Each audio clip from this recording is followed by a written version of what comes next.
बिस्मिल्लाहिर्रहमानिर्रहीम। अस्सलामुअलैकुम। इस वीडियो को एंड तक ज़रूर देखिएगा।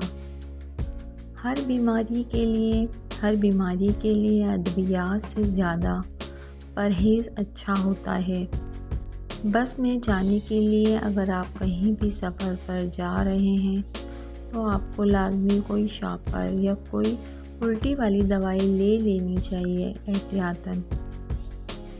सर्दियों में आपको नीम गर्म पानी का इस्तेमाल करना चाहिए।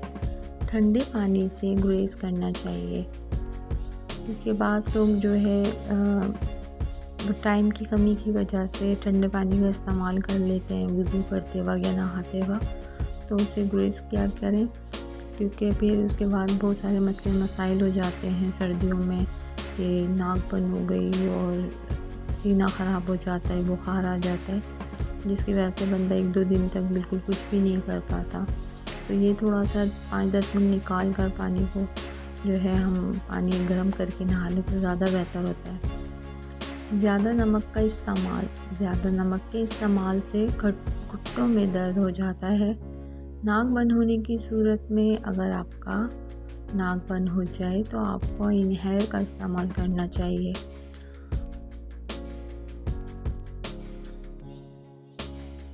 अगर फतरी हो जाए तो फतरी हो जाने की सूरत में पानी का ज़्यादा से ज़्यादा इस्तेमाल करना चाहिए। नज़ला होने की सूरत में अगर आपको नज़ला हो तो आपको 3 दिन से पहले डॉक्टर के पास नहीं जाना चाहिए।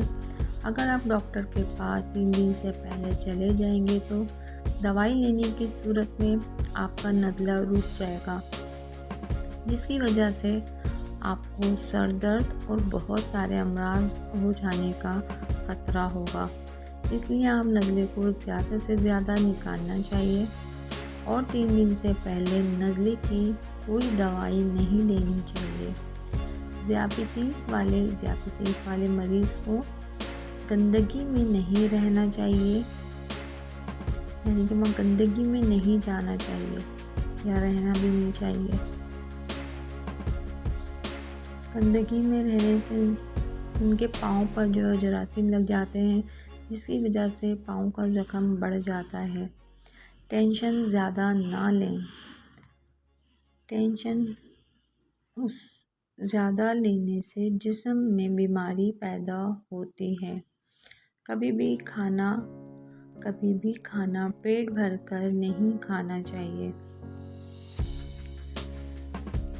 ये वैसे हदीसों में भी है कि खाना पेट भर के नहीं खाना चाहिए, थोड़ी सी जगह छोड़ देनी चाहिए।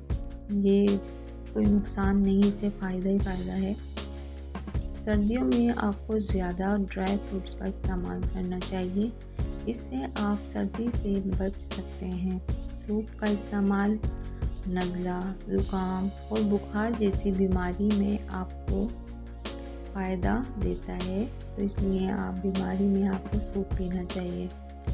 मछली का इस्तेमाल सर्दियों में आपको मछली का ज़्यादा इस्तेमाल करना चाहिए। अंडे के छिलकों से कद लंबा होता है ना अमेजिंग कि अंडों के छिलकों से कैसे कद लंबा होता है। चलिए मैं आपको बताती हूँ। अंडे के छिलके साए में सुखाकर बारीक पीस लें। उसमें सिंघाड़े का आटा हम वज़न लेकर सिंघाड़े का आटा जो आराम से जैसे परचून इन लोगों की स्टोर पे मिल जाता है, परचून की दुकानों पे, यहाँ से हम आटा वगैरह ख़रीदते हैं या मंगा लें। हम वज़न लेकर थोड़ी सी मिश्री लेकर मिक्स करके आधा चम्मच सुबह शाम खाएं। वो लोग जिनका कैल्शियम की कमी की वजह से सफ़ेद धब्बे पड़ जाते हैं वो ख़त्म होंगे, हड्डियों को ताकत मिलेगी और कद लंबा होगा। यानी कि मेन वजह जो है हड्डियों को हमें ताकतवर बनाना है, जिसकी वजह से हमारा कद बच्चों का या फिर किसी बड़े का भी कद रुक जाता है। तो बेहतर है कि आप ये टोटका यूज़ करें, जिससे हड्डी हमारी मजबूत होंगी। हलके दूर करने के लिए हाथ की चौथी उंगली में जैतून का हल्का सा तेल लगाकर बाहर की तरफ मालिश करें। हल्के कम होते जाएंगे। एक आलू छीलकर कद्दूकस करें और बर्फ़ के पानी में भिगो दें। इसमें 1 खाने का चम्मच शहद मिला लें। ये आलू आँखों पर रखकर 10 मिनट के लिए आंखें बंद कर लें। फिर इसी पानी में रुई भिगोकर साफ़ करें। हफ्ते में 3 बार या फिर 2-3 बार ये अमल दोहराएं, हल्के दूर हो जाएंगे। तरोताज़ा चेहरे के लिए थोड़ी सी दही यानी कि 2-3 चम्मच ले लें। थोड़ी सी दही में चंद कतरे सिरका मिलाएं और इसे हफ्ते में 2 से 3 मरतबा ये अमल कर लेंगे। हफ्ते में 2 से 3 मरतबा चेहरे पर लगाएं।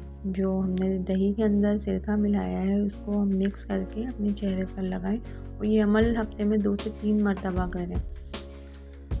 थोड़ी देर के लिए चेहरा जैसे थोड़ी देर तक लगा रहने दें, उसके बाद साफ़ पानी से धोने से चेहरा साफ़ हो जाएगा।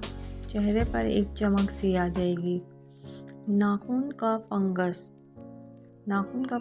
दूर करने के लिए सना के पत्ते उबालकर छानकर इसमें नाखून डिप करें। फंगस ख़त्म हो जाएगा इंशाल्लाह। सफ़ेद रंगत के लिए खीरे का रस निकाल कर फिर इसमें आधा चाय का चम्मच अर्के गुलाब और आधा चाय का चम्मच ग्लिसरीन मिलाकर चेहरे पर लगाएं। इससे चेहरे का रंग सफ़ेद हो जाएगा। बिरयानी का देगची में लग जाना। अक्सर हम बिरयानी पकाते तो नीचे से चावल लग जाते हैं। तेवली अगर बिरयानी बनाते हैं, अगर बिरयानी के चावल नीचे से लग जाते हैं तो देगची के तले में तेल और दही की तेल लगाकर ऊपर से चावल डालें तो चावल नीचे से नहीं लगेंगे इंशाअल्लाह। अगर हमारी वीडियो अच्छी लगी हो तो इसे लाइक कीजिएगा, चैनल को सब्सक्राइब कीजिएगा और दुआओं में ज़रूर याद रखिएगा। अल्लाह हाफ़िज़।